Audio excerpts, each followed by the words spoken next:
This is what we're going to be building. Again, it looks simple, but some of the cool thing here is somebody, of course, will see a picture of you, some dummy text, but they will also have the ability for them to call you directly using FaceTime or to either emailing you using the web app. So whenever they click on your email, then they'll see something like this, where they'll be able at least to contact you directly.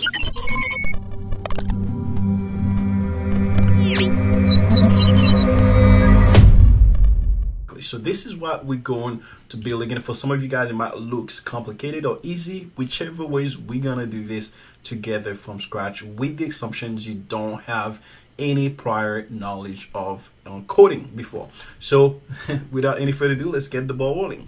First thing first, if you haven't done any coding, make sure you do have this tool installed. It's called VS Code. This is one of the tools that we as a developer use to build application. It doesn't matter if it's mobile application, desktop application, web application, whichever application, we use this tool, and this is one of the most popular right now. Every single people are using it. For example, at work, we're a team of 25 developers, and like 20 of us are using these particular tools to build our entire software. So we're gonna leverage this tool to build that. Second, I think that's all you need. You don't need anything else other than this. So once you have this, click and download. It will download to your computer. Make sure you search wherever you have it, and then continue with the step, whatever step it is, and then make sure that you open it. Okay, once I open it, this is how it will look like. Of course, it doesn't have anything. It might look scary, it might be a little bit, whatever it looks for you, don't worry, we're gonna take you everything from scratch.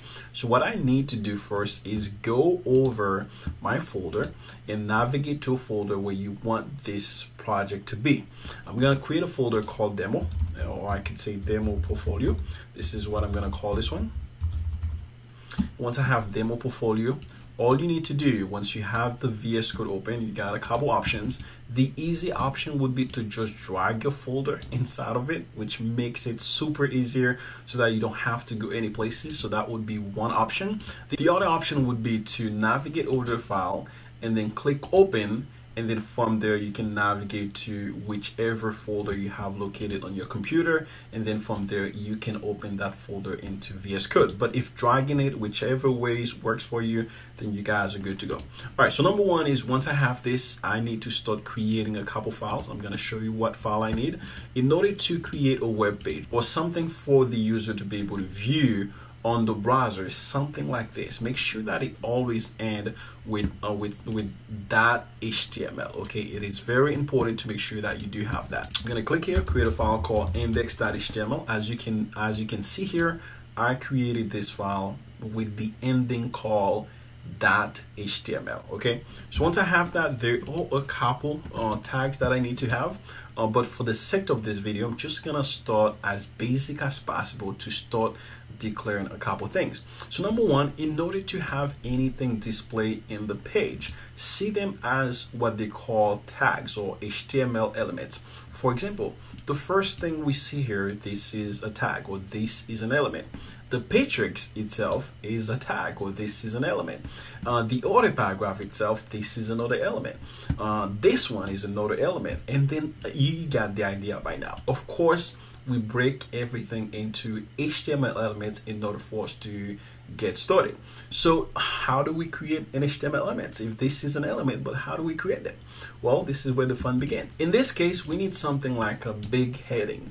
The particular tag called h1. And the way you create a tag or element, you make sure that you have an opening bracket, you see. So I have an opening bracket, which is this one. So I'm gonna do h1, and then make sure you also have an ending bracket with h1. So if I go here and I can say welcome to my page. Okay, so a couple things I want to highlight here, which is very important. Remember, we have an opening tag. This is also looks the same. What's the difference between an opening tag and a closing tag, right? Well, the closing tag, before the element or before the tag, you need to make sure you put slash before in front of it. And now this is considered as an opening tag, and this is a closing tag, and the tag we have, it's something called h1. But again, if we remember, we said, okay, Sterling, this is an element, this is a tag, whatever it is. Then if I'm using h1 as a tag, how does this going to look like? Well, time to find out. So in order to view your HTML changes, there are a couple ways you can see it. The most easy way for you guys to see it is navigate to wherever you have the folder, which is in this case here, double click on it, and you'll find your .html file. Just double click on it and then it will open into the browser. In case that doesn't happen, the easy way you can do, you can just drag it into the browser right here, and boom, you have it. And then, ladies and gentlemen, this is our first tag. This is super simple. And then the next tag we need is, of course, an image. I'm gonna leave the image for a little bit because the image tag, there is something very important that I want you guys to get from it. But before that, we're gonna move on to the next tag, which is this P tag. Okay, this is a tag called P, which stands for paragraphs. So I'm gonna go here and create that tag. So it's opening, this one is open, closing, okay.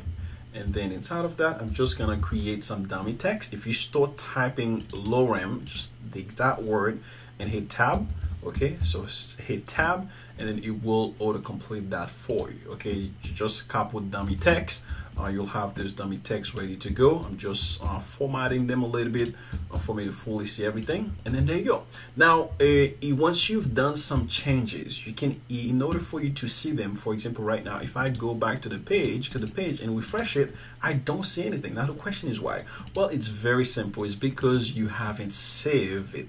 Okay, all I have to do, go to file and click save, and now my changing is saved. Or if you're on Mac, you can click Command S, that will save it.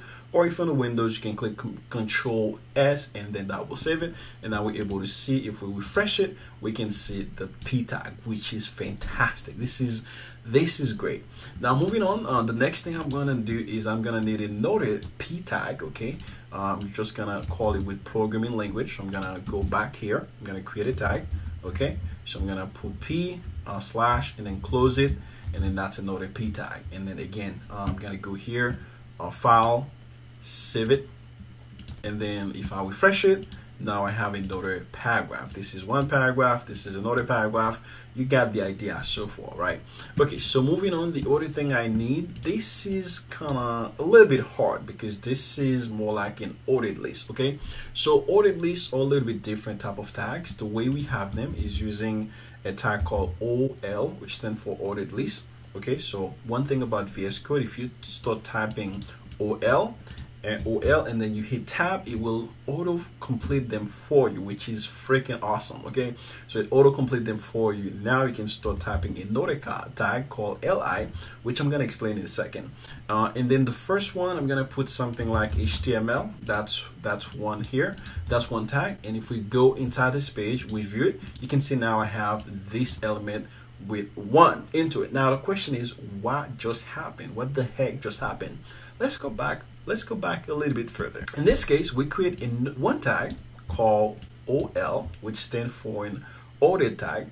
By default, it doesn't display anything. If we go here, it doesn't display not much, you see. So even though I add something inside of it, such as HTML, and then if I go back into the page, it doesn't show that number.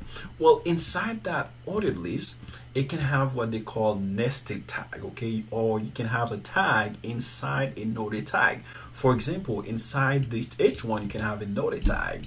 Inside this P tag, you can have a node tag. So in HTML, you can have tags inside tags, and you get the idea. You can have even a nested tag. So in this case, I'm gonna have a nested tag for the OL called li, which stands for list, and then this is when it's gonna start listing the item for the OL tag. So if I go here, refresh this page, and now I can see, hey, I have one. And then if I go back again, do li, another tag called CSS, we save it, and then if I go back in the page, and now you can see I have CSS as 2, and then third, and then you can see here I have JavaScript. Okay, and if I go here, I have JavaScript, refresh it. If I go here, refresh it, and then boom, you can see now I have something more related to JavaScript. So this is how we create ordered list tag. All right, now the question you might ask before we go any further, again, we have a couple order tags to fill out. We're going to explain you in a second. But in case you might be wondering, okay, Sterling, I understand this, but how do you memorize every single one of them? Do you know every single given HTML tags? Of course, I don't. But because I use them on a daily basis, I remember most of them. But in case you want a lot of them, or maybe you want to explore some of them, I'm going to post a link in the description below, so where you can go and see every single HTML tags here, or elements, whichever you want to call it, where you can go ahead and explore, mess around with them. This is the OL tag we're using, and then there's a bunch of order tags that you can feel free to use as you have the idea here. So we're going to continue on. The next thing we're going to do is I'm going to go ahead and create another paragraph that's very basic called contact information. So I'm going to go here and below the OL tag, so I'm going to go right here, and then you can see I start typing P and I hit tab and it auto completed for me. Now I have this, and if I go back into this page, we have contact information. But we have an issue here, right? The contact information we saw was bolded. This one is not bolded, right? How can we get it to be bolded? Well, again, there is a specific tag inside HTML called bold, a B tag, you see? And inside that, anything within in that B tag, it's going to be bolded. Now, if I refresh this, and boom, we have now the contacted information bolded. Now, the other question we might have is, okay, Sterling, we have an ordered list, which was 1, 2, 3, but in this one doesn't seem to be a ordered list, right? That seems to be another type of list. Well, that's exactly right, okay? And in this type of list, remember, this is the ordered list. The ordered list we have is what they call unordered list. And for that reason, it starts with an UL tag, okay? And then inside that UL tag, I'm gonna go here and do LI. And then I'm gonna start displaying things like email. And this is gonna be gmail.com. And then I can have another LI tag. I could say this one's gonna be phone. And I could say, okay, this one's gonna be 678 and then 504-8910. You can see now these are listed, and if I save it, of course, if I go here and boom, we got that display, which is fantastic. Again, if we click this, nothing happened. Don't worry, we're gonna leave these two at the ends to show you exactly how when the user clicked it, so that they can call you directly using their FaceTime, or they can open it with the email tag.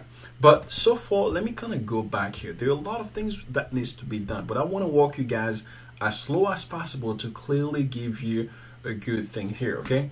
So the first thing we have here, everything is just tags, right? Every single one of them is opening, closing, opening, closing. However, in HTML, they are tags that don't have an ending, okay? It's just one tag by itself.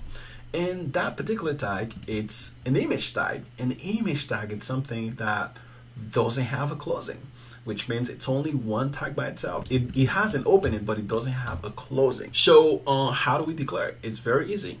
The image should be before the first paragraph. So before here, this is where we're gonna put the image tag. So it's just image tag. And then now we got a couple things that we haven't seen before, right? Usually we see a tag, some sort of like, okay, this is just tag, this is just a tag, right? But within that tag, they have what they call attributes.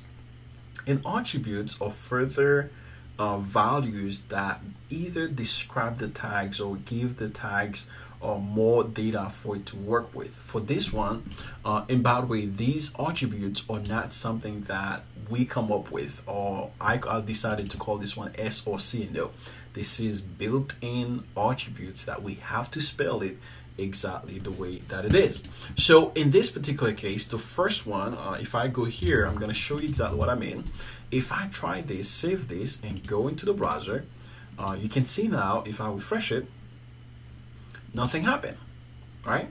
But check this out. When I add something like alt tag, for example, profile picture, let's take a look. I'm going to save that and then refresh this page again.